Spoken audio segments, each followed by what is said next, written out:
ಹೊಲವನುಳುವ ಯೋಗಿ ನೀನು, ನಾಡಿಗೆ ಜೀವ ತುಂಬೋ ಕಾಮಧೇನು. ಹೊಲವನುಳುವ ಯೋಗಿ ನೀನು, ನಾಡಿಗೆ ಜೀವ ತುಂಬೋ ಕಾಮಧೇನು.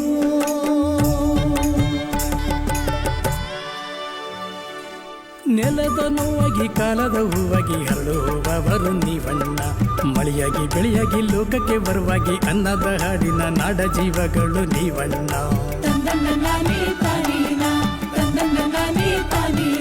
ದನಗುರಿ ಮೇಕೆ ಕೋಳಿ ಹಂದಿ ಮೀನು ಸಹಜ ಕೃಷಿಯ ಮಾಡೋಣ, ಹೂವು ಹಣ್ಣು ಕಾಯಿ ಮೇವು ತಾಳೆ ಬೇವು ಸಮಗ್ರ ಕೃಷಿಯ ಮಾಡೋಣ.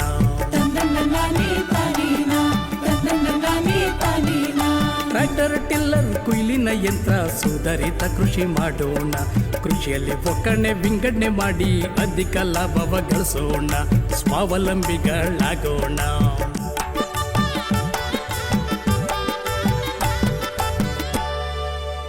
ಪ್ರೀತಿಯ ರೈತ ಬಾಂಧವರೇ ಹಾಗೂ ಚಂದನ ವಾಹಿನಿಯ ನೆಚ್ಚಿನ ವೀಕ್ಷಕರೇ, ತಮಗೆಲ್ಲರಿಗೂ ಕೃಷಿ ಇಲಾಖೆಯ ಪ್ರಾಯೋಜಿತ ನೇಗಿಲ ಯೋಗಿ ಸರಣಿ ಕಾರ್ಯಕ್ರಮದ 18ನೇ ಸಂಚಿಕೆಗೆ ಪ್ರೀತಿಯ ಸ್ವಾಗತ. ರೈತ ಬಾಂಧವರೇ, ಇವತ್ತು ನಾವು ಹೊಸಕೋಟೆ ತಾಲೂಕಿನ ನಂದಗುಡಿ ಹೋಬಳಿಯ ಇಟ್ಟಸಂದ್ರ ಅನ್ನುವ ಒಂದು ಗ್ರಾಮದಲ್ಲಿ ಈ ಒಂದು ನೇಗಿಲ ಯೋಗಿ ಸರಣಿ ಕಾರ್ಯಕ್ರಮವನ್ನು ಹಮ್ಮಿಕೊಂಡಿದ್ದೀವಿ. ಸಾಕಷ್ಟು ರೈತರು ಈ ಒಂದು ಕಾರ್ಯಕ್ರಮಕ್ಕೆ ಉತ್ಸುಕರಾಗಿ ಆಗಮಿಸಿದ್ದಾರೆ. ರೈತ ಬಾಂಧವರೇ, ಇವತ್ತು ಈ ಒಂದು ಸರಣಿ ಕಾರ್ಯಕ್ರಮದಲ್ಲಿ ನಾವು ಇಸ್ಯಾಪ್ ತಂತ್ರಾಂಶ ಅನ್ನುವ ಒಂದು ಕುರಿತು ಇಲ್ಲಿ ಚರ್ಚೆ ಮಾಡ್ತಾ ಇದ್ದೀವಿ. ಅಂತಂದರೆ ಈಗ ನಮಗೆ ಕೃಷಿ ಅಥವಾ ತೋಟಗಾರಿಕೆ ಬೆಳೆಗಳಲ್ಲಿ ಕೀಟ ಬಾಧೆ ಇರ್ಬೋದು, ಅಥವಾ ರೋಗ ಬಾಧೆ ಇರ್ಬೋದು, ಅಥವಾ ಪೌಷ್ಟಿಕಾಂಶದ ಕೊರತೆ ಇರ್ಬೋದು. ಇವೆಲ್ಲ ಒಂದು ಮಾಹಿತಿಯನ್ನು ಸಂಗ್ರಹ ಮಾಡುವಂತಹ ಸಮಸ್ಯೆಗಳಿಗೆ ಅದಕ್ಕೆ ಸೂಕ್ತವಾದ ಪರಿಹಾರನೂ ಸಹ ಅದಕ್ಕೆ ಒಂದು ಉತ್ತರ ನೀಡುವ ಮೂಲಕ, ಸಲಹೆ ನೀಡುವ ಮೂಲಕ ಉಪಯೋಗಿಸಲಾಗುವಂತಹ ಇಸ್ಯಾಪ್ ತಂತ್ರಾಂಶ. ಸೊ ಆ ತಂತ್ರಾಂಶವನ್ನು ಕೃಷಿ ವಿಜ್ಞಾನಗಳ ವಿಶ್ವವಿದ್ಯಾಲಯ ರಾಯಚೂರು ಇಲ್ಲಿಂದ ಅಭಿವೃದ್ಧಿಪಡಿಸಿದ್ದಾರೆ. ಡಾಕ್ಟರ್ ಪ್ರಭುರಾಜನ್ ಅವರು ಕೀಟಶಾಸ್ತ್ರಜ್ಞರು, ಪ್ರಾಧ್ಯಾಪಕರು ಹಾಗೂ ಪ್ರಧಾನ ಸಂಶೋಧಕರು. ಅವರು ಈ ಒಂದು ಇಸ್ಯಾಪ್ ತಂತ್ರಾಂಶವನ್ನು ಅಭಿವೃದ್ಧಿಪಡಿಸಿದ್ದಾರೆ. ಸೊ ಆ ಒಂದು ತಂತ್ರಾಂಶ ಯಾವ ರೀತಿ ಬಳಕೆ ಆಗ್ತಾ ಇದೆ, ಹೇಗೆ ಅದನ್ನು ಬಳಸಲಾಗ್ತಾ ಇದೆ, ಯಾರ್ಯಾರು ಇದರಲ್ಲಿ ಆ ಒಂದು ತಂತ್ರಾಂಶವನ್ನು ಉಪಯೋಗಿಸ್ತಾ ಇದ್ದಾರೆ, ಇದ್ರ ಬಗ್ಗೆ ಎಲ್ಲ ಒಂದು ಮಾಹಿತಿ ನೀಡೋದಕ್ಕೆ ನಮ್ಮೊಡನೆ ಇವತ್ತು ಡಾಕ್ಟರ್ YB ಶ್ರೀನಿವಾಸನ್ ಅವರು ಸಹ ಕೀಟಶಾಸ್ತ್ರಜ್ಞರು ಹಾಗೂ ತೆನೆ ಅಗ್ರಿ ಸೊಲ್ಯೂಷನ್ಸ್ ಅಂತ ಏನಿದೆ ಸಂಸ್ಥೆ, ಅದರ ಒಂದು ಸಂಸ್ಥಾಪಕರಾಗಿದ್ದಾರೆ. ಅವರಿಗೆ ನಮ್ಮ ನಿಮ್ಮೆಲ್ಲರ ಪರವಾಗಿ ಪ್ರೀತಿಪೂರ್ವಕ ಸ್ವಾಗತವನ್ನು ಕೋರೋಣ. ಹಾಗೆಯೇ ಈ ಒಂದು ಕಾರ್ಯಕ್ರಮದಲ್ಲಿ ಶ್ರೀಮತಿ ಪಂಕಜ ಅವರು ಉಪಕೃಷಿ ನಿರ್ದೇಶಕರು ಅವರು ಆಗಮಿಸಿದ್ದಾರೆ. ಅವರಿಗೂ ಸಹ ಈ ಒಂದು ಕಾರ್ಯಕ್ರಮಕ್ಕೆ ಸ್ವಾಗತ ಕೋರೋಣ. ಈ ಒಂದು ಕಾರ್ಯಕ್ರಮದಲ್ಲಿ ಶ್ರೀಯುತ ರವಿಚಂದ್ರ ಅನ್ನೋರು ಕಾರಹಳ್ಳಿ ಪಕ್ಕದ ಗ್ರಾಮದಿಂದ ಬಂದಿದ್ದಾರೆ. ಅವರು ಪ್ರಗತಿಪರ ರೈತರು. ಅವರು ಕುರಿತು ನಿಮ್ಮನ್ನು ಮಾತನಾಡಿರ್ತಾರೆ. ಅವರಿಗೂ ಸಹ ಸ್ವಾಗತ. ಹಾಗೆಯೇ ಈ ಒಂದು ಹೊಸಕೋಟೆ ತಾಲೂಕಿನ ಸಹಾಯಕ ಕೃಷಿ ನಿರ್ದೇಶಕರಾದಂತಹ ರೇಣುಕಾ ಪ್ರಸನ್ನ ಅವರು ಸಹ ಆಗಮಿಸಿದ್ದಾರೆ. ಅವರಿಗೂ ಸಹ ನಮ್ಮ ನಿಮ್ಮೆಲ್ಲರ ಪರವಾಗಿ ಸ್ವಾಗತ ಕೋರುವ ಮೂಲಕ ತಮ್ಮೆಲ್ಲರಿಗೂ ಕೃಷಿ ಇಲಾಖೆಯ ಪರವಾಗಿ ಹಾಗೂ ಚಂದನ ವಾಹಿನಿಯ ಪರವಾಗಿ ತುಂಬು ಹೃದಯದ ಸ್ವಾಗತ ಕೋರುವ ಮೂಲಕ ಬನ್ನಿ ರೈತ ಬಾಂಧವರೇ, ಈ ಒಂದು ಇಸ್ಯಾಪ್ ತಂತ್ರಾಂಶವನ್ನು ಯಾವ ರೀತಿ ನಾವು ಬಳಕೆ ಮಾಡಬೇಕಾಗುತ್ತೆ, ನಮಗೆ ಕೀಟ ರೋಗ ಬಾಧೆ ಅಥವಾ ಪೌಷ್ಟಿಕಾಂಶದ ಕೊರತೆ ಇದ್ದಾಗ ಅದನ್ನು ನಾವು ಯಾವ ರೀತಿ ಆ ಒಂದು ಸಮಸ್ಯೆಗಳಿಗೆ ಪರಿಹಾರವನ್ನು ಕಂಡುಕೊಳ್ಬೋದು ನೋಡೋಣ. ಈ ಒಂದು ವಿಷಯವನ್ನು ನಾನು ಇವಾಗ ನಮ್ಮ ಇಂದಿನ ಸಂಪನ್ಮೂಲ ವ್ಯಕ್ತಿಗಳಾದ ಡಾಕ್ಟರ್ YB ಶ್ರೀನಿವಾಸ್ ಅವರಿಗೆ, ಸರ್ ತಾವು ದಯಮಾಡಿ ಈ ಒಂದು ತಂತ್ರಾಂಶ ಹೇಗೆ ಕಾರ್ಯರೂಪಕ್ಕೆ ಬಂದಿದೆ, ಹೇಗೆ ಬಳಕೆ ಮಾಡಬೇಕು, ರೈತನ ಕುರಿತು ಮಾತಾಡಬೇಕು ಅಂತ ಹೇಳಿ ವಿನಂತಿ ಮಾಡ್ಕೊಳ್ತೀನಿ ಸರ್. ಇಸ್ಯಾಪ್ ಬಗ್ಗೆ ಇವತ್ತು ಚರ್ಚೆ ಇದೆ. ಇಸ್ಯಾಪ್ ಅಂದರೆ electronic solutions against agricultural pests ಅಂತ.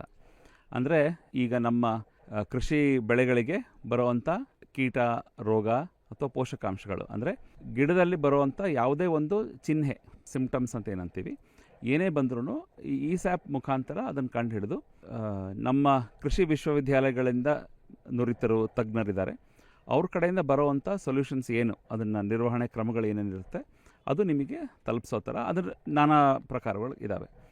ಇಸ್ಯಾಪ್ ಅನ್ನೋದು ರೈತರಿಗೆ ನೀವೇ ಕಂಡುಹಿಡಿದುಕೊಂಡು ಅದರಲ್ಲಿ ಇರೋ ಸಲಹೆನ ನೀವೇ ಉಪಯೋಗಿಸ್ಕೊಂಡು ನೀವೇ ತೊಗೊಂಡು ಅಳವಡಿಸ್ಕೊಳ್ಳಿ ಅಂತ ಹೇಳಲ್ಲ. ಇಸ್ಯಾಪ್ ಈಗ ಏನಪ್ಪ ಅಂತಂದರೆ, ಯಾವತ್ತಿದ್ರೂ ಒಬ್ಬರು ಕೃಷಿ ವಿಸ್ತರಣಾ ಅಧಿಕಾರಿ ಅಥವಾ ವಿಸ್ತರಣೆಗೆ ಸಂಬಂಧಪಟ್ಟಿರೋರು, ಅದನ್ನು ಗುರುತಿಸಿರೋರು, ಅವರಿಗೆ ಆ ತಂತ್ರಜ್ಞಾನ ಇರುತ್ತೆ. ರೈತರ ಕೈಗೆ ಆ ತಂತ್ರಜ್ಞಾನ ಡೈರೆಕ್ಟಾಗಿ ಹೋಗಲ್ಲ. ಅಂದರೆ ಅವ್ರಿಗೆ ತರಬೇತಿ ಆಗಿರುತ್ತೆ, ಅವ್ರು ಹೇಗೆ ಅದು ಕಂಡುಹಿಡಿತಾ ಇರೋದು ಕರೆಕ್ಟಾ ತಪ್ಪಾ ಅಂತ ಅವ್ರಿಗೆ ಆ ಜ್ಞಾನ ಇರುತ್ತೆ. ಅವರು ಕಂಡುಹಿಡಿದು ನಿಮಗೆ ಸಲಹೆನ ಕೊಡ್ತಾರೆ, ಏನು ಮಾಡಬೇಕು ಏನಿಲ್ಲ ಅಂತ ಹೇಳ್ತಾರೆ. ಅಂದರೆ ಈಗ ನಿಮ್ಮ ಫೀಲ್ಡಿಗೆ ಬಂದರು ಅಂತಂದರೆ ಅವರು ಏನು ಪ್ರಾಬ್ಲಮ್ ಇದೆ ಅಂತ ಅದರಲ್ಲಿ ಡಯಾಗ್ನೋಸಿಸ್ ಅದನ್ನು ಕಂಡು ಹಿಡಿಯೋ ಒಂದು ಇದಿರುತ್ತೆ. ಎರಡನೇದು ಎಷ್ಟಪ್ಪ ಅದು ಪ್ರಾಬ್ಲಮ್ ಇದೆ ಅಂತ, ನಾವು ಬರೀ ಏನಿದೆ ಅಂತ ಹೇಳಿಬಿಟ್ಟು ಸೊಲ್ಯೂಷನ್ ಕೊಡೋಕ್ಕಲ್ಲ. ಸೊ ಎಷ್ಟೆಷ್ಟು ರೋಗ ಇದೆ, ಯಾವ ಥರದ ರೋಗ ಇದು ಅಥವಾ ಯಾವ ಥರದ ಕೀಟ ಇದು ವೈರಸ್ ಬೇಗ ಹರಡೋದಾ ಇಲ್ಲ ಇದು ಸ್ವಲ್ಪ ಸ್ಲೋ ಆಗಿ ಹರಡೋ ಅಂಥದ್ದಾ, ಇದು ಎಷ್ಟು ಪ್ರಮಾಣವಾಗಿದೆ, ಇದು ಎಂಥ ರೋಗ ಅಂತಲೂ ಅದು ನೋಡಿಕೊಂಡು ಅದಕ್ಕೆ ತಕ್ಕಂತೆ ಏನು ಗಿಡದ ವಯಸ್ಸು ತೊಗೊಳುತ್ತೆ, ಚಿಕ್ಕ ಗಿಡನ ಅಥವಾ ಇನ್ನೂ ಹೂ ಬಿಡದೇ ಇರೋದಾ ಅಥವಾ ಹೂ ಬಿಟ್ಟು ಕಾಯಿ ಬಿಡ್ತಿರೋ ಅಂಥ ಹಂತನ, ಅದನ್ನು ಅದು ಗಣನೆಗೆ ತೊಗೊಂಡು ಅದಕ್ಕೆ ಏನು ನಿರ್ವಹಣೆ ಕ್ರಮ ಕೊಡಬೇಕು ಅಂತ ಹೇಳಿ ಆ ನಿರ್ವಹಣೆ ಕ್ರಮನ ಸಿಸ್ಟಮಿಂದ ಬರುತ್ತೆ.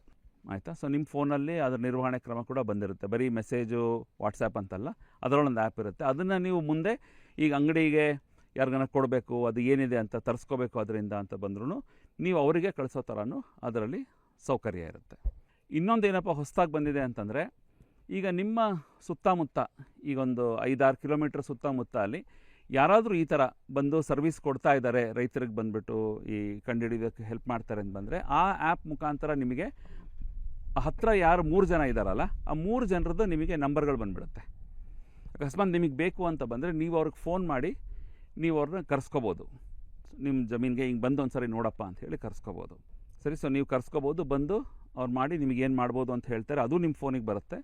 ಅದನ್ನು ನೀವು ಅಂಗಡಿಗೆ ಅಥವಾ ಯಾರು ನೀವು ಫಾರ್ವರ್ಡ್ ಮಾಡಿಬಿಟ್ಟು ಅವ್ರ ಕಡೆಯಿಂದ ಅದು ಏನು ನಾನು ತೊಗೋಬೇಕಾಗುತ್ತೆ, ಏನೇನು ಕೊಂಡ್ಕೋಬೇಕಾಗಿರೋ ತೊಗೊಂಡು ನೀವು ಅದನ್ನು ಅಳವಡಿಸ್ಕೋಬೋದು. ಹಾಗೆಯೇ ಇವತ್ತು ನಮ್ಮೊಡನೆ ಶ್ರೀಯುತ ರವಿಚಂದ್ರ ಅವರು ಇದ್ದಾರೆ, ಕಾರಹಳ್ಳಿ ಗ್ರಾಮದಿಂದ ಆಗಮಿಸಿದ್ದಾರೆ. ಸೊ ಅವರು ಪ್ರಗತಿಪರ ರೈತರು. ಅವರು ತಾವು ಏನು ಕೃಷಿಯ ಪದ್ಧತಿಗಳನ್ನು ಹೇಗೆ ಅಳವಡಿಸ್ಕೊಂಡಿದ್ದಾರೆ, ಏನೇನು ಮಾಡ್ತಾಯಿದ್ದೀರಾ ಅದನ್ನು ಕುರಿತು ಸಂಕ್ಷಿಪ್ತವಾಗಿ ರೈತರಿಗೆ ಮಾಹಿತಿ ನೀಡಬೇಕಂತ ಹೇಳಿ ಕೇಳ್ಕೊಳ್ತೀನಿ. ಈಗ ಇಲ್ಲಿ ಏನು ಮಾತು ತಿಳಿಸಲು ಬಂದಿದ್ದೀನಿ ರೈತರ ಹತ್ರ ಅಂದರೆ, ರೈತ ಬೆಳೆಯೋದಕ್ಕಿಂತ ರೈತ ಬೆಳೆನ ಉಳಿಸ್ಕೊಳ್ಳೋದೇ ಭಾಳ ಮುಖ್ಯ ಆಗಿಬಿಟ್ಟಿದೆ. ಈ ವಾತಾವರಣ, ಕೀಟಗಳು, ಪ್ರಕೃತಿ ವಿಕೋಪ ಮತ್ತು ಕೆಮಿಕಲ್ ಫರ್ಟಿಲೈಸರ್ಗಳಿಂದ ತುಂಬ ಭೂಮಿ ಲಾಸ್ ಆಗ್ತಾಯಿದೆ. ಅದಾದ ನಂತರ ಅದನ್ನೆಲ್ಲ ನೋಡಿಕೊಂಡು ನಾನೇನು ಯೋಚನೆ ಮಾಡಿದೆ ಅಂತಂದರೆ ಸಾವಯವಕ್ಕೆ ಕನ್ವರ್ಟ್ ಆಗೋಣ ಅಂತ. ಆವಾಗ ಸಾವಯವ ಅಂತಂದರೆ ಎಲ್ಲರೂ 10 ಲೋಡು 20 ಲೋಡು ತಿಪ್ಪೆಗೊಬ್ಬರ ಬೇಕಾಗುತ್ತೆ, ಎಲ್ಲಿ ತರೋದು? ಈಗ ದನಗಳು ಕಮ್ಮಿ ಆಗಿದ್ದಾವೆ, ಕುರಿಗಳು ಕಮ್ಮಿ ಆಗಿದ್ದಾವೆ, ಅಷ್ಟು 100 ಎಕರೆಗೆ ಗೊಬ್ಬರ ಒದಗಿಸೋಕ್ಕಾಗಲ್ಲ. ಆಮೇಲೆ ಸುಭಾಷ್ ಪಾಳೇಕರ್ ಅವ್ರದ್ದು ಸಾವಯವದಲ್ಲಿ ಮಾಡೋ ಜೀವಾಮೃತ, ಬೀಜಾಮೃತ ಮತ್ತು ಘನಜೀವಾಮೃತಗಳನ್ನು ಮಾಡಿ ಒಂದೇ ಹಸುವಿನಿಂದ ನೀವು 10-20 ಎಕರೆನೋ ವ್ಯವಸಾಯನ ಫಲವತ್ತತೆ ಮಾಡ್ಬೋದು ಅನ್ನೋದು ಒಂದು ಕಾನ್ಸೆಪ್ಟ್ ನನಗೆ ತಿಳಿದು ಬಂತು. ಅದೇ ಥರ ನಾನು ನಾಟಿ ಹಸುಗಳು ತೊಗೊಂಬಂದು ಜೀವಾಮೃತ, ಘನಜೀವಾಮೃತ ಮತ್ತು ಅದರಿಂದನೇ ಆ ಹಸು ಗಂಜಲಗಳಿಂದ ಸೊಪ್ಪು ಸೌದೆ ಎಲ್ಲ ಬಳಸಿ ಅದನ್ನು ಕಳಿಸಿ ಔಷಧಿ ನಾಶಕನಾಗಿ, ಕೀಟನಾಶಕನಾಗಿ ಬಳಸ್ತಾಯಿದ್ದೀನಿ. ಎರೆಹುಳು ಘಟಕ ಮಾಡ್ಕೊಂಡಿದ್ದೀನಿ, ಎರೆಹುಳು ಗೊಬ್ಬರ ಮಾಡ್ತಾಯಿದ್ದೀನಿ. ಅದೇ ಗೊಬ್ಬರದಿಂದ ಬಳಕೆ ಮಾಡ್ತಾಯಿದ್ದೀನಿ. ಇವಾಗ ಹೊರಗಡೆಯಿಂದ ಯಾವುದೂ ಗೊಬ್ಬರ ಬಳಕೆ ಮಾಡ್ತಾಯಿಲ್ಲ. ಮತ್ತು ಬೆಳೆಗಳನ್ನು ಉತ್ಕೃಷ್ಟವಾಗಿ ಬರ್ತಾಯಿದೆ.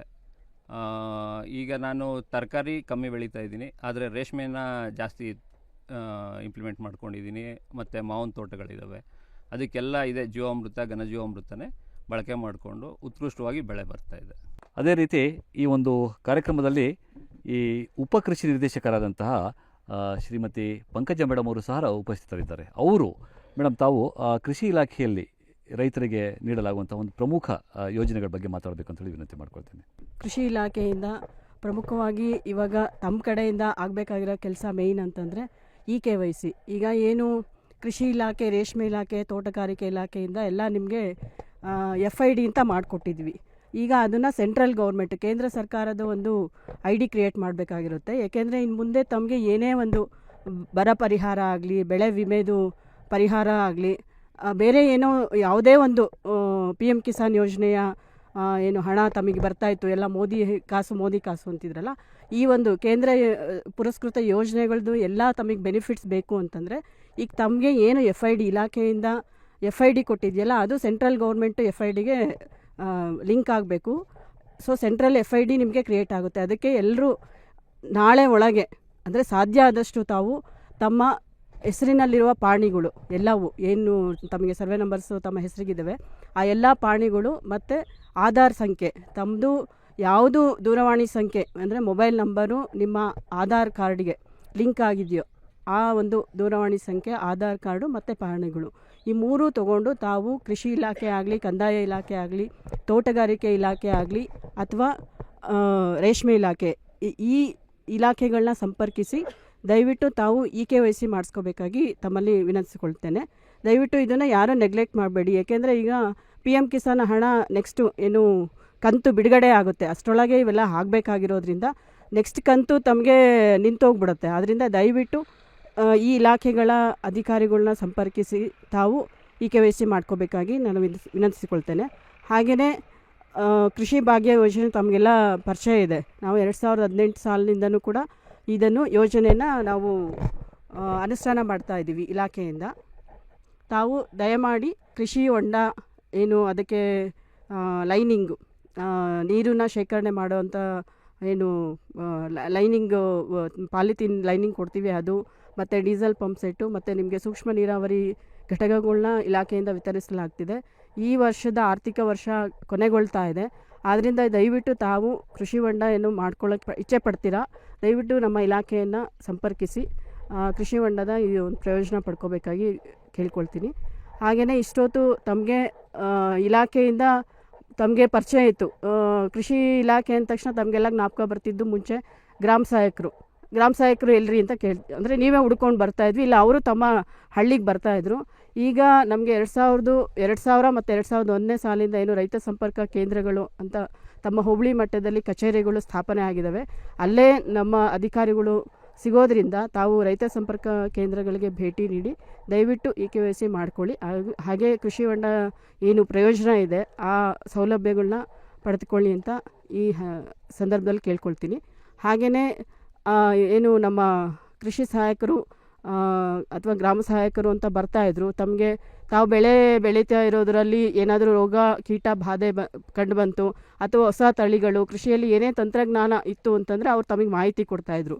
ಬಟ್ ಅದೇ ರೀತಿ ಇವತ್ತೊಂದು ಏನು ಈ ಸಂದರ್ಭದಲ್ಲಿ ತಮಗೆ ಈ SAP ಬಗ್ಗೆ ಕೂಡ ಅಂದರೆ ನೀವು ತಮ್ಮ ಅಂಗೈಯಲ್ಲೇ ಇರುವ ಈ ಮೊಬೈಲ್ನ ಯೂಸ್ ಮಾಡಿಕೊಂಡು ನಮ್ಮ ಅಧಿಕಾರಿಗಳು ಅಂದರೆ ಏನು ಎಕ್ಸ್ಟೆನ್ಷನ್ ವರ್ಕರು, ವಿಸ್ತರಣಾಧಿಕಾರಿಗಳಿದ್ದಾರೆ, ಅವರನ್ನು ಸಂಪರ್ಕಿಸಿ ತಮ್ಮ ಬೆಳೆಗಳಲ್ಲಿ ಬರುವ ಈ ರೋಗ ಕೀಟ ಬಾಧೆಗಳ ಮಾಹಿತಿ ಅಥವಾ ಪೋಷಕಾಂಶದ ಕೊರತೆ ಕುರಿತು ತಾವು ಮಾಹಿತಿಗಳನ್ನ ಪಡ್ಕೊಂಡು ತಮ್ಮ ಜಮೀನ ಹಂತದಲ್ಲೇ ಅಂದರೆ ಹೊರಗಡೆ ಹೋಗೋ ಅಷ್ಟಿಲ್ಲ, ಒಂದು ಫೋನ್ ಕಾಲ್ ಮುಖಾಂತರನೇ ತಾವು ಒಂದು ಪರಿಹಾರನ ಕಂಡುಕೊಳ್ಕೋಬೋದು.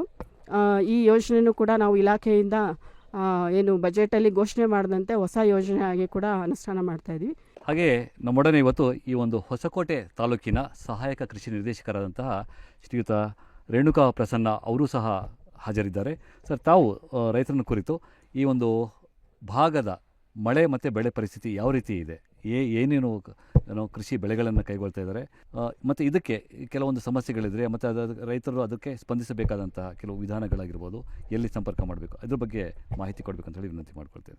ಹೊಸಕೋಟೆ ತಾಲೂಕಿನಲ್ಲಿ ಒಟ್ಟು 293 ಗ್ರಾಮಗಳಿದ್ದು ಸರಾಸರಿ ಮಳೆ ಎಷ್ಟಪ್ಪ ಅಂತಂದರೆ 854 ಮಿಲಿಮೀಟರ್ ಇರ್ತದೆ.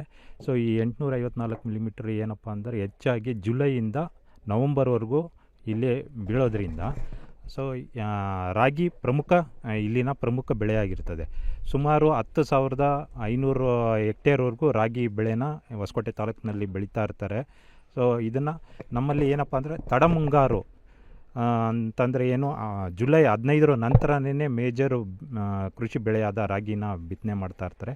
ಹಾಗೂ ನಂದಗುಡಿ ಭಾಗದಲ್ಲಿ ಕೆಲವೊಂದು ಕಡೆ ಉರುಳಿನ ಮಳೆ ಏನಾದರೂ ತಡ ಆಯ್ತಪ್ಪ ಅಂದರೆ ಸೆಪ್ಟೆಂಬರ್ ಅಕ್ಟೋಬರ್ ಮಾಯಲ್ಲಿ ಉರುಳಿನ ಬೆಳೀತಾ ಇರ್ತಾರೆ. ಸೊ ಅದು ಬಿಟ್ಟಂತಂದರೆ ಕೆಲವರು ನೀರಾವರಿ ಏನು ಇದ್ದಾರೆ ಬೋರ್ವೆಲ್ ಏನು ಉಪಯೋಗ ಮಾಡ್ತಾ ಇದ್ದಾರೆ, ವರ್ಷ ಪೂರ್ತಿ ತರಕಾರಿ ಹಾಗೂ ಹೂ ಬೆಳೆನ ರೈತರು ಬೆಳೀತಾ ಇರ್ತಾರೆ. ಸೊ ಒಟ್ಟಾರೆಯಾಗಿ ಹೊಸಕೋಟೆ ತಾಲೂಕಿನಲ್ಲಿ ಸುಮಾರು ಒಂದು 12,000ವರೆಗೂ ಕೃಷಿ ಬೆಳೆಗಳು ಹಾಗೂ ಒಂದು 10,000 ಹೆಕ್ಟೇರ್ವರೆಗೂ ತೋಟಗಾರಿಕೆ ಬೆಳೆ ಹಾಗೂ 2,000 ಹೆಕ್ಟೇರು ಒಂದು ರೇಷ್ಮೆ ಬೆಳೆನ ಬೆಳೀತಾ ಇರ್ತಾರೆ. ಹೊಸಕೋಟೆ ತಾಲೂಕಿನ ರೈತರು ಪ್ರಗತಿಪರ ರೈತರಾಗಿದ್ದು ಆಧುನಿಕ ತಂತ್ರಜ್ಞಾನಗಳನ್ನು ಬಳಸೋದ್ರಲ್ಲಿ ಮುಂಚೂಣಿಯಲ್ಲಿರ್ತಾರೆ ಅಂತಂದ್ಬಿಟ್ಟು ಹೇಳೋಕ್ಕೆ ಇಷ್ಟಪಟ್ಟು ನಾನು ಒಂದೆರಡು ಮಾತನ್ನ ಮುಗಿಸ್ತೀನಿ. ರೈತ ಬಂದವರೇ, ಇವಾಗ ನಾವು ಏನು ಈಗ ಈ ಸ್ಯಾಪ್ ತಂತ್ರಾಂಶ ಅಥವಾ ತಂತ್ರಜ್ಞಾನ ಅಂತ ಏನು ಹೇಳಿದ್ವಿ ನಾವು, ಸೊ ಅದ್ರ ಬಗ್ಗೆ ಅಥವಾ ಕೃಷಿ ಇಲಾಖೆಯ ಕುರಿತು ಏನಾದರೂ ತಮ್ಮಲ್ಲಿ ಪ್ರಶ್ನೆಗಳಿದ್ದಲ್ಲಿ, ಸಲಹೆಗಳಿದ್ದ ಅಥವಾ ಸಂದೇಹಗಳಿದ್ದಲ್ಲಿ ಆ ಪ್ರಶ್ನೆಯನ್ನು ನೇರವಾಗಿ ಈ ಒಂದು ವೇದಿಕೆ ಕಡೆಗೆ ಕೇಳಬೇಕು ಅಂತ ಹೇಳಿ ವಿನಂತಿ ಮಾಡ್ಕೊಳ್ತೇನೆ. ಏನಂದರೆ ಈಗ ತಾನೇ ನಮ್ಮ ವೈ ಬಿ ಶ್ರೀನಿವಾಸ್ ಸರ್ ಹೇಳಿದ್ರು ಈ ಸ್ಯಾಪ್ ಮುಖಾಂತರ ತಂತ್ರಜ್ಞಾನದ ಅದರ ವಿಚಾರವಾಗಿ. ಸರ್, ಈ ಸ್ಯಾಪ್ ತಂತ್ರಜ್ಞಾನದ ಬಗ್ಗೆ ಸ್ವಲ್ಪ ನಮ್ಮ ರೈತರಲ್ಲಿ ತರಬೇತಿ ಅಂದರೆ ಮಾಹಿತಿ ಕೊರತೆ ಇದೆ. ಯಾಕಂದರೆ ಮಾಹಿತಿ ಕೊರತೆ ಇದ್ದರೆ ಅವ್ರಿಗೆ ಯಾವುದೇ ಒಂದು ತಂತ್ರಾಂಶ ಯಾವ ಥರ ಮಾಡಬೇಕು, ಅದರಲ್ಲಿ ಯಾವ ಥರ ಪ್ರಯೋಜನ ಪಡಬೇಕಂತ ಕೊರತೆ ಇದೆ. ದಯವಿಟ್ಟು ಆ ಈ ಸ್ಯಾಪ್ ಒಂದು ತರಬೇತಿ ಕೊಟ್ಟರೆ ನಮ್ಮ ರೈತರಿಗೆ ಅನುಕೂಲ ಆಗುತ್ತೆ.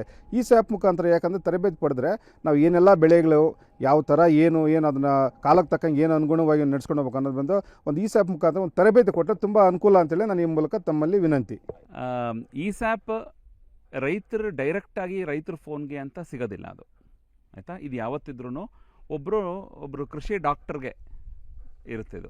ನೀವು ರೈತರು ಏನೇ ಇದ್ರೂ ಈಗ ಕೃಷಿ ವಿಸ್ತರಣಾಧಿಕಾರಿಗಳಿರ್ಬೋದು, ಅಥವಾ ಈಗ ಸರ್ಕಾರನೂ ಅಂದ್ಕೋತಾ ಇದೆ ಈಗ ಎಜುಕೇಟೆಡ್ ಆಗಿರುವಂಥ ಈಗ ಹಳ್ಳಿಯಲ್ಲಿ ಯುವಕರು ಯಾರಿದ್ದಾರೆ ಅದು ಯುವತಿಯರಿದ್ದಾರೆ ಅವ್ರಿಗೂ ಕೊಟ್ಟು ಅವ್ರಿಗೆ ಟ್ರೈನಿಂಗ್ ಕೊಟ್ಬಿಟ್ಟು ಅವರು ಹಳ್ಳಿಲೂ ಒಬ್ಬರು ಇರಲಿ ಅಂತ.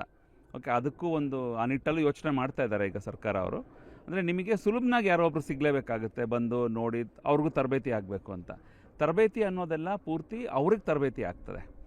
ನಿಮಗೆ ಮಾಹಿತಿ ಬೇಕು, ಇದು ಹೇಗೆ ಇದನ್ನು ಉಪಯೋಗಿಸ್ಕೋಬೋದು ಅನ್ನೋ ಮಾಹಿತಿ ಬೇಕು. ಆ ಮಾಹಿತಿ ನಿಮಗೆ ಏನೇ ಬೇಕು ಅದ್ರ ಬಗ್ಗೆ ಅಂತಂದ್ರೂ ನಿಮಗೆ ನಮ್ಮ RSK ಸೆಂಟರ್ಸಲ್ಲಿ ಆಗ್ಬೋದು, ಅಥವಾ ಇವ್ರು ಯಾರು ಕ್ರಾಪ್ ಡಾಕ್ಟರ್ ಥರ ಯಾರು ಬರ್ತಾರೋ ಅವ್ರ ಹತ್ರನೂ ನಿಮಗೆ ಮಾಹಿತಿ ಸಿಗುತ್ತೆ. ನಿಮಗೆ ರೈತರ ಫೋನ್ಗೆ ಅನ್ನೋದು ಈ ಸ್ಯಾಪ್ ಸಿಗೋದಿಲ್ಲ. ಅದಕ್ಕೆ ಒಂದು ಕ್ವಾಲಿಫಿಕೇಷನ್ ಬೇಕು, ಅದು ಎಕ್ಸಾಮ್ ಪಾಸ್ ಆಗಬೇಕು. ಅವರು ಮಾತ್ರ ಅಂದರೆ ಯಾರೋ ಸುಮ್ಮನೆ ಆ್ಯಪ್ ಬಿಟ್ಟರು, ಏನೋ ತೊಗೊಂಡ್ರಿ, ನೀವೇ ಏನೋ ಕಂಡುಹಿಡ್ಕೊಂಡ್ರಿ, ಅದೇನೋ ಒಂದು ಹೇಳ್ತು, ಕನೆಕ್ಟ್ ಆ ಥರದ್ದು ಸನ್ನಿವೇಶಗಳು ಬರಬಾರ್ದು ಅನ್ನೋದಕ್ಕೋಸ್ಕರ ಈ ಸ್ಯಾಪ್ ಈ ಥರ ಸಿಸ್ಟಮ್ ಇರೋದು ಈ ಥರ. ಕೃಷಿ ರಾಗಿ ಬೆಳೆಯೋದು ನಾವು ವರ್ಷಕ್ಕೆ ಒಂದು 5 ಲೋಡ್ ಗೊಬ್ಬರ ಹಾಕಿ ನಾವೇನು ಕಾಂಪ್ಲೆಕ್ಸು ಯೂರಿಯಾ ಈ ಥರ ಏನು ಔಷಧಿ ಏನು ಪ್ರಾಬ್ಲಮ್ ಇಲ್ಲದೇ ಒಂದು 10 ವರ್ಷಕ್ಕೆ ಬೆಳೀತಾ ಇದ್ದೀನಿ. 1 ಎಕರೆ ತುಂಬ ನಮ್ಮದು ಶಕ್ತಿಕರವಾದ ಆಹಾರ. ನಾನು ಆಗಲೇ ಕೃಷಿ ಇಲಾಖೆಯವರೆಲ್ಲ ನನ್ನ ಗುರುತಿಸಿದ್ದಾರೆ. ನಾನು 1 kg ಬಂದು 70 ರೂಪಾಯಿ ರೇಟಲ್ಲಿ ಬೆಂಗಳೂರಿನವರು ಅಥವಾ ಗೊಬ್ಬರದ ಅಂಗಡಿ ಹೋರೆ ನಮ್ಮ ಹತ್ರ ಖರೀದಿ ಮಾಡ್ತಾವ್ರೆ. ಪರ್ಟಿಕ್ಯುಲರ್ಗಳೇ ಸ್ವಲ್ಪ ನಿಮ್ಮ ರಾಗಿ ಬೇಕು ಅಂತ, ಆ ಥರ ನಾನು ವ್ಯವಸಾಯ ಮಾಡ್ತಾ ಇದ್ದೀನಿ. ಪ್ರಶ್ನೆ ಅಂದರೆ ಇದೇ ನಾನು ಕೇಳಬೇಕಾಗಿದೆ, ಇದು ಸರಿಯಾಗಿದೆಯಾ ಇಲ್ಲ ಅಂತ ನಾವು ನಿಮ್ಮ ಪ್ರಶ್ನೆ. ಭೀಮಣ್ಣವರೇ, ತಾವು ಹೇಳಿದ ಸುದ್ದಿ ಕೇಳಿ ತುಂಬ ಸಂತೋಷ ಆಯಿತು. ಏನಪ್ಪ ಅಂತಂದರೆ ಇದು ಸರ್ಕಾರದ ಬೆಂಬಲ ಬೆಲೆ 4886 ಇದ್ರೂ ತಾವು 70 ರೂಪಾಯಿ kgಗೆ ನೇರವಾಗಿ ಮಾರಾಟ ಮಾಡ್ತಾ ಇದ್ದೀರಾ ಅಂತಂದರೆ ಒಳ್ಳೆ ಕ್ವಾಲಿಟಿ ಉತ್ತಮ ಗುಣಮಟ್ಟದ ರಾಗಿನೇ ಬೆಳೀತಾ ಇದ್ದೀರಾ ಅಂತ ಅನಿಸುತ್ತೆ. ಸೊ ಅದು ಏನಪ್ಪ ಅಂದರೆ ನಿಮಗೇನಾದರೂ ಮಾರಾಟ ಸಮಸ್ಯೆ ಇತ್ತಪ್ಪ ಅಂದರೆ FPO ರೈತ ಉತ್ಪಾದಕ ಗುಂಪುಗಳಿದ್ದಾವೆ, ಅಥವಾ ಬೇರೆ ರಾಗಿ ಖರೀದಿ ಕೇಂದ್ರ ಇದೆ, ಅಲ್ಲಿಗಾದರೂ ಕೊಟ್ಬಿಟ್ಟು ಇದು ಮಾಡ್ಬೋದು. ಅದು ದಳ್ಳಾಳಿಗಳನ್ನು ಬಿಟ್ಟು ನೀವೇ ನೇರವಾಗಿ ಇದು ಮಾಡ್ತಾ ಇರೋದ್ರಿಂದ ಒಂದು ಒಳ್ಳೆಯ ಇದು ಉತ್ತಮ ನಿರ್ಧಾರ ನಿಮ್ಮದು. ನಮ್ಮದು ಬೆಂಗಳೂರಲ್ಲಿ ಫುಲ್ ಡಿಮ್ಯಾಂಡ್ ಇದೆ. ಈ ಪಟ್ಲೂಸರ್ ಅವರು ಒಂದು ಇಬ್ಬರು ನಮ್ಮ ಸ್ನೇಹಿತರು ಅವರು ತಗೊಂಡೋಗಿದ್ದಾರೆ, ಅವರು ಸ್ನೇಹಿತರಿಗೂ ಕೊಟ್ಟಿದ್ದಾರೆ. ನಾವು ಫಾರಿನ್ ಕೂಡ ನಮ್ಮ ರಾಗಿ 10 kg ಹಸಿಟ್ ಮಾಡಿ ಫಾರಿನ್ ಕೂಡ ತಗೊಂಡೋಗಿದ್ದಾರೆ ನಮ್ಮ ರಾಗಿ. ನಾನು ಮನೆ ಕೃಷಿ ಇಲಾಖೆ ಒಂದು ಕರೆದಿದ್ದು 1 5 ದಿವಸಲೇ, ನಾವು 1 kg ರಾಗಿ ಕೊಡ್ತೀನಿ, ನನ್ನ ರಾಗಿಯಲ್ಲಿ ಏನಿದೆ ಅನ್ನೋದು ನೀವು ಕಂಡಿಡೀರಿ ಅಂತ ಕೂಡ ಮೊನ್ನೆ ಮೀಟಿಂಗ್ ಕರೆದಿದ್ರು. ಇದೇ ಮೇಡಮ್ನವರೆಲ್ಲನೂ ಹೇಳಿದೆ, ನಾನು 1 kg ಅಲ್ಲ 2 kg ಕೊಡ್ತೀನಿ, ನೀವು ಫ್ರೀಯಾಗಿ ನೀವು ಅದರಲ್ಲಿ ಅಂಶ ಇದೆಯೇ ಇಲ್ಲ ಅಂದ್ರೆ ಪೌಷ್ಟಿಕಾಂಶ ಏನೇನಿದೆ ಕಂಡಿಡೀರಿ, ನಮ್ಮ ರಾಗಿ ಕೊಡ್ತೀನಿ ಅಂತ. ನಾನು 8 ವರ್ಷನಿಂಕ ನಾನು ಯೂರಿಯಾ ಕಾಂಪ್ಲೆಕ್ಸು ಇದು ಭೂಮಿಗೆ ಕೊಡ್ದೇನೆ. ಆ ಭೂಮಿಗೆ ಏನು ಬೇರೆ ಬೆಳೆ ವರ್ಷಕ್ಕೊಂದ್ಸಲ ರಾಗಿ ಬಿಟ್ಟರೆ ಬೇರೆ ಬೆಳೆಯೋಕೆ ಏನಕ್ಕೂ ನಾನು ಕೊಟ್ಟಿಲ್ಲ ಯಾಕೂ. ಎಲ್ಲ ಸಹಜ ಕೃಷಿ. ನಂದು ಒಂದು 15 ಕುರಿ ಇದೆ, ಮನೆ ಒಂದು ಎಮ್ಮೆ ಇದೆ, ಅದೇ ಒಂದು 3 ಲೋಡ್ 4 ಲೋಡ್ ಗೊಬ್ಬರ ನಾನು ತಿಪ್ಪೆ ಕೊಡ್ತೀನಿ, ಅದು ಗೊಬ್ಬರ ಕೊಡ್ತೀನಿ, ಬಿಟ್ಟರೆ ಏನು ಕೊಡಲ್ಲ. ಸೊ ಇದು ಒಂದು ಸಂತೋಷದ ಸುದ್ದಿ. ಸೊ ಇದೇ ಎಲ್ಲ ರೈತರು ಇದನ್ನೇ ಅಳವಡಿಸ್ಕೊಂಡ್ರೆ ಒಂದು ಉತ್ತಮ ಏನು ಲಾಭ ಗಳಿಸ್ಬೋದು ಅಂತ ಅಂದ್ಬಿಟ್ಟು ನಾನು ಹೇಳೋಕ್ಕೆ ಇಷ್ಟಪಡ್ತೀನಿ. ನನ್ನ ಕ್ವಶನ್ ಬಂದು ಮೇಡಮ್ ಅವ್ರಿಗೆ, ಪಂಕಜ ಮೇಡಮ್ ಅವ್ರಿಗೆ. ಮೇಡಮ್, ಇದು PM ಕಿಸಾನ್ ಯೋಜನೆಯದು ನಾವು ಆನ್ಲೈನಿಂದ ಅರ್ಜಿಗಳು 3-4 ಸಾರಿ ಕಳಿಸಿದ್ವಿ, ಇವತ್ತಿಗೂ 1 ರೂಪಾಯಿ ನಮಗೆ ಸಿಕ್ಕಿಲ್ಲ. ಅದು ಅವ್ರವರೆಗೂ ತಲುಪ್ತಾ ಇದೆಯೋ ಇಲ್ವೋ ಗೊತ್ತಿಲ್ಲ, ಇವತ್ತುವರೆಗೂ 1 ರೂಪಾಯಿ ಸಿಕ್ಕಿಲ್ಲ ಮೇಡಮ್ PM ಕಿಸಾನ್ ಸೆಂಟ್ರದ್ದು. ಅದು ನಿಮಗೆ ತಿಳಿಸ್ತಾ ಇದೆಯೋ ಅಷ್ಟೇ. ವೆಂಕಟಮ್ಮ ಅವರೇ, ತಮ್ಮ ಮುಂದೆ ಕೂತಿರೋ ಏನು ಮೋಹನ್ ಅಂತ ಹೇಳ್ಬಿಟ್ಟು ಅವರು ಕೃಷಿ ಅಧಿಕಾರಿಗಳಿರ್ತಾರೆ ನಂದಗುಡಿ ರೈತ ಸಂಪರ್ಕ ಕೇಂದ್ರದಲ್ಲಿ. ತಾವು ತಮ್ಮದು ಆಧಾರ್ ನಂಬರು, ನಾನು ಇಷ್ಟೊತ್ತು ಹೇಳಿದೆ, ತಮ್ಮದು ಆಧಾರ್ ನಂಬರು ಮತ್ತು ಆಧಾರ್ಗೆ ಕನೆಕ್ಟ್ ಮಾಡಿದಿರೋವಂಥ ನಿಮ್ಮದು ಮೊಬೈಲ್ ನಂಬರು ಅದು ಮತ್ತು ನಿಮ್ಮ ಹೆಸರಲ್ಲಿರೋ ಪಾಣಿಗಳು, ಇಷ್ಟು ದಾಖಲಾತಿಗಳನ್ನ ದಯವಿಟ್ಟು ನೀವು ರೈತ ಸಂಪರ್ಕ ಕೇಂದ್ರಕ್ಕೆ ತೊಗೊಂಡೋಗಿ ಕೊಡಿ. ಅವರು ಆ PM ಕಿಸಾನಲ್ಲಿ ನಿಮ್ಮದು ಆಧಾರ್ ನಂಬರ್ ಹಾಕ್ಬಿಟ್ಟು ಏನು ಪ್ರಾಬ್ಲಮ್ ಇದೆ ಹೇಳ್ತಾರೆ. ಸೊ ಅಲ್ಲೇ ಏನಾದರೂ ರಿಜಿಸ್ಟರ್ ಆಗಿಲ್ಲ ಅಂತಂದರೆ ರಿಜಿಸ್ಟ್ರೂ ಮಾಡ್ಕೋಬೋದು. ಈಗ ESOP ಅಂತೇಳಿ ಕಂಪ್ನಿಯಿಂದ ಈಗ ನಾವು ಒಂದು ಕಾರ್ಯಕ್ರಮ ಅಂತ ಹಾಕ್ಕೊಂಡು ಇಲ್ಲಿ ರೈತರನ್ನೆಲ್ಲ ಕರೆದು ನೀವು ಸಭೆ ಮಾಡ್ತಾಯಿದ್ರೆ, ಈ ESOP ಇದರಲ್ಲಿ ಹೇಳಿದರು ಅದು ರೋಗಗಳಿಗೆ ಸಂಬಂಧಪಟ್ಟಿರೋದು, ಇನ್ನೊಂದು ಫಸಲಿಗೆ ಸಂಬಂಧಪಟ್ಟಿರೋದು, ಮಾರ್ಕೆಟಿಂಗು, ಇನ್ನೊಂದು ಮತ್ತೊಂದು, ಇದ್ರ ಬಗ್ಗೆ ನಮ್ಗೆ ಇಲ್ಲಿ ತನಕ ಯಾರಿಗೂ ಗೊತ್ತಿಲ್ಲ. ಇದು ಈಗ ನಮ್ಮ ಕೃಷಿ ಇಲಾಖೆಯವರು ರಾಗಿ ಬಗ್ಗೆ ಮತ್ತು ಹೂವುಗಳ ಬಗ್ಗೆ ಇದ್ರ ಬಗ್ಗೆ ಎಲ್ಲ ಮಾಹಿತಿ ಕೊಡ್ತಾರೆ. ಅದಕ್ಕೆ ಮಾರ್ಕೆಟಿಂಗು ಏನು ಅಂತೇಳಿ ಎಲ್ಲ ಗೊತ್ತಾಗುತ್ತೆ. ಇದು ಹೊಸದಾಗಿ ನಾವು ಕೇಳ್ತಾ ಇರೋ ಪ್ರಶ್ನೆ ಇದು. ಇದರಿಂದ ರೈತರಿಗೆ ಆಗ್ತಕ್ಕಂಥ ಅನುಕೂಲಗಳು ಬಗ್ಗೆ ನಾನು ಪ್ರಶ್ನೆ ಕೇಳ್ತಾ ಇದ್ದೆ. ಈಗ ESOP ಏನಪ್ಪ ಅಂತಂದರೆ, ಇದು ಕೃಷಿ ವಿಸ್ತರಣಾಧಿಕಾರಿಗಳು ಅಥವಾ ಯಾರು ESOP ಇಟ್ಕೊಂಡ್ರು, ಸರ್ಟಿಫಿಕೇಟ್ ಇಟ್ಕೊಂಡಿರ್ತಾರೋ ಅವರು ನಿಮ್ಮ ಊರ ಹತ್ರನೇ ಇರ್ತಾರೆ. ಈಗ ನಿಮಗೆ ಏನೋ ಒಂದು ರೋಗ ನೋಡಿದಿರಿ ಅಥವಾ ಏನೋ ಆಗಿದೆಯಪ್ಪ, ನನ್ನ ಗಿಡಕ್ಕೆ ಏನೋ ಪ್ರಾಬ್ಲಮ್ ಇದೆ ಅಂತ ನಿಮಗೆ ಅನ್ನಿಸ್ತಾ ಅಂತ ಅಂದ್ಕೊಳ್ಳಿ, ನೀವು ಇಮಿಡಿಯೇಟಾಗಿ ಅವ್ರಿಗೆ ಕರೆದ್ರೆ ಅವ್ರು ಬಂದುಬಿಟ್ಟು ಇಲ್ಲಿ ತಪಾಸಣೆ ಮಾಡಿ ಏನಾಗಿದೆ ಅಂತ ನೋಡಿಬಿಟ್ಟು ಅದನ್ನು ನಿರ್ವಹಣೆ ಕ್ರಮ ಏನು ಅಂತ ನಿಮಗೆ ಕೊಡ್ತಾರೆ. ಅದು ಕೊಡ್ತಾರೆ ಸರ್. ಈಗ ನಮಗೆ ಕೃಷಿ ಇಲಾಖೆಯನ್ನು ಕೊಡ್ತಾರೆ, ಬಟ್ ಇದರಿಂದ ನಮ್ಗೆ ಯಾವ ಥರ ಒಂದು ಇದು ಅದನ್ನು ನೀವು ಅಳವಡಿಸಿದರೆ ನಿಮ್ಮ ಗಿಡ ಚೆನ್ನಾಗಾಗುತ್ತೆ. ಅದಕ್ಕೆ ನಿಮಗೆ ಏನಪ್ಪ ಅಂದರೆ, ನಮ್ಮ ಮನವಿ ಏನಪ್ಪ ನಿಮ್ಮ ಹತ್ರ ಅಂದರೆ, ನೀವು ಈಗ ರೈತರಲ್ಲಿ ಏನಾಗುತ್ತೆ ನೋಡಿ, ಏನೋ ಒಂದು ಸಮಸ್ಯೆ ಕಾಣಿಸ್ತು, ಒಂದು ಸ್ವಲ್ಪ ಕಾಣಿಸ್ತಾ ಇತ್ತು, ಅಲ್ಲೊಂದು ಇಲ್ಲೊಂದು ಅಂದರೆ ಕೇರ್ ಮಾಡಲ್ಲ, ಬಿಟ್ಬಿಟ್ಟಿರ್ತಾರೆ. ಅದು ಜಾಸ್ತಿ ಆಯಿತು ಅಂದಾಗ ಓಡೋಗ್ತಾರೆ, ಎಲ್ಲೋ ಒಂದು ಅಂಗಡಿಗೆ ಹೋಗಿ ಕೇಳ್ತಾರೋ ಅಥವಾ ಅಧಿಕಾರಿಗಳ ಹತ್ರ ಬರ್ತಾರೋ, ಏನೋ ಒಂದು ಮಾಡ್ತಾರೆ. ಅಲ್ಲಿ ನಮಗೇನಪ್ಪ ಅಂದರೆ, ಅದು ಏನಾಗುತ್ತೆ, ಒಂದು ರೋಗ ಅಥವಾ ಏನೋ ಬಂದು ಒಂದು ಹಂತ ದಾಟ್ಬಿಟ್ಟ ಮೇಲೆ ಅದು ನಿಮಗೆ ಲಾಸೇ. ಅದು ಈಗ ನಮ್ಮ ಕೈಗೇನೋ ಗಾಯ ಆಯಿತು, ಸರಿಯೋಯ್ತು ಗಾಯ ಅನ್ನಂಗೆ ಆಗಲ್ಲ, ಅದು ಲಾಸ್ ಆಗೋಗ್ಬಿಟ್ಟಿರುತ್ತೆ ನಿಮಗೆ. ಹಾಗಾಗಿ ಅಥವಾ ನೀವೀಗ ಸಾವಯವ ಅಂತ ಇವರು ಮಾತಾಡಿದರು, ಸರಿ, ಇವರು ಏನೋ ಕೆಮಿಕಲ್ಸ್ ಎಲ್ಲ ಕಡಿಮೆ ಮಾಡಬೇಕು ಅಂದರು. ಈ ಕೆಮಿಕಲ್ಸ್ ಕಡಿಮೆ ಮಾಡಬೇಕು, ಸಾವಯವ ಮಾಡಬೇಕು, ಈ ಥರ ಎಲ್ಲ ನೀವು ಮಾಡಬೇಕು ಅಂತಿದ್ರೆ ಪ್ರಾಬ್ಲಮ್ನ ನೀವು ಬೇಗ ಕಂಡುಹಿಡಿಬೇಕು. ಇಲ್ಲ ಅಂದರೆ ಮತ್ತೆ ನಿಮಗೆ ಆ್ಯಂಟಿಬಯೋಟಿಕ್ಕು ಬರಲೇಬೇಕಾಗುತ್ತಾ, ಕೆಮಿಕಲ್ಸ್ ಕೊಡಲೇಬೇಕಾಗುತ್ತಾ ಜಾಸ್ತಿ ಆದರೆ. ರೈತ ಬಂದವರೇ, ಈಗ ನಮ್ಮ ಈ ಒಂದು ಕೃಷಿ ಇಲಾಖೆಯ ಪ್ರಾಯೋಜಿತ ನೇಗಿಲ ಯೋಗಿ ಸರಣಿ ಕಾರ್ಯಕ್ರಮಗಳೇನು ನಡೀತಾ ಇದ್ದಾವೆ, ಸೊ ಈ ಒಂದು ಕಾರ್ಯಕ್ರಮ ನೀವು ವೀಕ್ಷಣೆ ಮಾಡಿದ್ದೇ ಆಗಿದ್ದಲ್ಲಿ ಆ ಕಾರ್ಯಕ್ರಮದ ಅಂತಿಮ ಹಂತದಲ್ಲಿ ಒಂದು ಪ್ರಶ್ನೆ ಕೇಳಲಾಗುತ್ತೆ. ಅಲ್ಲಿ ಆ ಒಂದು ಪ್ರಶ್ನೆಗೆ 2 ಉತ್ತರಗಳಿರ್ತವೆ. ಅದರಲ್ಲಿ ಸರಿಯಾದ ಉತ್ತರ ಯಾರು ನೀಡ್ತಾರೋ ಅಂತಹ ರೈತರಿಗೆ ನಾವು ಈ ಚೀಟಿ ಎತ್ತುವ ಮೂಲಕ ಆಯ್ಕೆ ಮಾಡಿ ಅವರನ್ನು ವಿಜೇತರಾಗಿ ನಾವು ಇಲ್ಲಿ ಘೋಷಣೆ ಮಾಡ್ತಾಯಿರ್ತೀವಿ. ಪ್ರತಿಯೊಂದು ಕಾರ್ಯಕ್ರಮದಲ್ಲೂ ಸಹ ಅಷ್ಟೇ. ಇದು 18ನೇ ಸರಣಿ ಕಾರ್ಯಕ್ರಮ. 17ನೇ ಸರಣಿ ಕಾರ್ಯಕ್ರಮ ಏನು ಪ್ರಸಾರ ಆಗಿದೆ ಅಲ್ಲಿ ಒಂದು ಪ್ರಶ್ನೆ ಕೇಳಲಾಗಿತ್ತು. ಅದಕ್ಕೆ ಸರಿಯಾದ ಉತ್ತರ ಕೊಟ್ಟ ಸಾಕಷ್ಟು ರೈತರು ಇಲ್ಲಿ ಉತ್ತರ ನೀಡಿದ್ದಾರೆ. ಸರ್ ಈ ಒಂದು ಲಕೋಟೆಯಲ್ಲಿ ಸರಿಯಾದ ಉತ್ತರ ನೀಡಿದಂತಹ ರೈತರ ಹೆಸರಿದ್ದಾವೆ.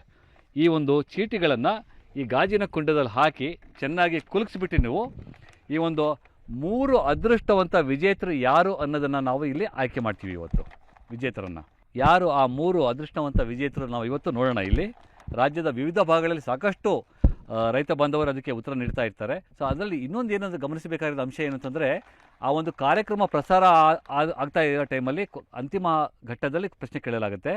ಅವತ್ತೇ 8 ಗಂಟೆ, ರಾತ್ರಿ 8 ಗಂಟೆ ಒಳಗಡೆ ಮಾತ್ರ ಉತ್ತರ ನೀಡಿದ್ರು ಮಾತ್ರ ಇಲ್ಲಿದ್ದಾರೆ. ಸರ್ ಚೆನ್ನಾಗಿ ಸ್ವಲ್ಪ ಕೈ ಒಳಗಡೆ ಹಾಕಿ ಅದನ್ನು ಚೆನ್ನಾಗಿ ಕುಲಿಸ್ಬಿಟ್ಟು ಪ್ರಥಮ ಅದೃಷ್ಟವಂತ ವಿಜೇತ ರೈತ ಯಾರು ನೋಡೋಣ ಇವಾಗ ನಾವು. ಸರ್ ಒಂದು ಚೀಟಿ ಕೊಡಿ ಸರ್ ತಾವು. ಬಸವರಾಜ ಕೆ ದಾನಪ್ಪನವರ್, ರಟ್ಟೆಹಳ್ಳಿ ತಾಲೂಕು, ಹಾವೇರಿ ಜಿಲ್ಲೆ. ಇವರು ಪ್ರಥಮ ಅದೃಷ್ಟವಂತ ವಿಜೇತ ರೈತರು. ಎಲ್ಲರೂ ಚಪ್ಪಾಳೆಯ ಮೂಲಕ ಅವರಿಗೆ ನಾವು ಅಭಿನಂದನೆಗಳನ್ನು ಸಲ್ಲಿಸೋಣ. ಮೇಡಮ್ ಅವರು ದಯಮಾಡಿ 2ನೇ ವಿಜೇತ ರೈತ ಯಾರು ನೋಡೋಣ ಮೇಡಮ್, ಕೊಡಿ ಚೀಟಿ.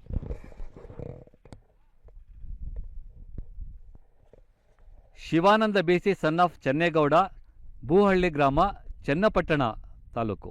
ಇವರು 2ನೇ ಅದೃಷ್ಟವಂತ ವಿಜೇತರು. ತಮ್ಮಲ್ಲಿ ಯಾರಾದರೂ ಒಬ್ಬರು ಮೇಡಮ್ ನೀವು ಬನ್ನಿ, ತಾವು 3ನೇ ಅದೃಷ್ಟವಂತ ವಿಜೇತ ಯಾರು ಆಯ್ಕೆ ಮಾಡ್ಕೋಬೇಕು. Narendra N son of Nalini, Shri Raghavendra ನಿಲಯ, ಚಿಕ್ಕಬಳ್ಳಾಪುರದವರು, ಹತ್ತಿರ ಇದ್ದವರು. ಸೊ ಇವರು ಅದೃಷ್ಟವಂತ ವಿಜೇತರು. ರೈತ ಬಾಂಧವರೇ ನಮಸ್ಕಾರ.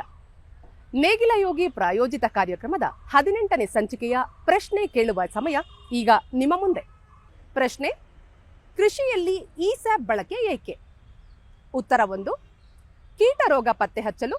ಉತ್ತರ 2, ಜಮೀನಿನಲ್ಲಿ ನಕ್ಷೆ ತೆಗೆಯಲು. ಪ್ರಶ್ನೆ ಮತ್ತೊಮ್ಮೆ: ಕೃಷಿಯಲ್ಲಿ ಈ ಸ್ಯಾಪ್ ಬಳಕೆ ಏಕೆ? ಉತ್ತರ 1, ಕೀಟ ರೋಗ ಪತ್ತೆ ಹಚ್ಚಲು. ಉತ್ತರ 2, ಜಮೀನಿನಲ್ಲಿ ನಕ್ಷೆ ತೆಗೆಯಲು. ನಿಮ್ಮ ಉತ್ತರಗಳನ್ನು ನಮಗೆ ಕಳುಹಿಸಲು ನಮ್ಮ ವಾಟ್ಸ್ಆಪ್ ಸಂಖ್ಯೆ 9480118811. ವಾಟ್ಸ್ಆಪ್ ಸಂಖ್ಯೆ ಮತ್ತೊಮ್ಮೆ 9480118811. ನಿಮ್ಮ ಉತ್ತರ ಕಳುಹಿಸಲು ಇಂದು ರಾತ್ರಿ 8ರವರೆಗೆ ಮಾತ್ರ ಅವಕಾಶ. ಮತ್ತೆ ಮುಂದಿನ ಸಂಚಿಕೆಯಲ್ಲಿ ಭೇಟಿಯಾಗೋಣ. ನಮಸ್ಕಾರ. ರೈತ ಬಂದವರೇ, ಇದಾಗಿತ್ತು ನಮ್ಮ ಕೃಷಿ ಇಲಾಖೆಯ ಪ್ರಾಯೋಜಿತ ನೇಗಿಲ ಯೋಗಿ ಸರಣಿ ಕಾರ್ಯಕ್ರಮದ 18ನೇ ಸಂಚಿಕೆ. ಬಹಳ ಅದ್ಭುತವಾಗಿ ಒಂದು ಕಾರ್ಯಕ್ರಮ ತಾವೆಲ್ಲ ಒಗ್ಗೂಡಿ ಪ್ರಶ್ನೆ ಕೇಳುವ ಮುಖಾಂತರ ಈ ಒಂದು ಕಾರ್ಯಕ್ರಮವನ್ನು ಸಾಕ್ಷೀಕರಿಸಿದಿರಿ. ತಮಗೆ ಕೃಷಿ ಇಲಾಖೆಯ ಪರವಾಗಿ ಹಾಗೂ ಚಂದನ ವಾಹಿನಿಯ ಪರವಾಗಿ ತುಂಬು ಹೃದಯದ ಧನ್ಯವಾದಗಳನ್ನು ಸಲ್ಲಿಸ್ತೇನೆ. ನಮಸ್ಕಾರ.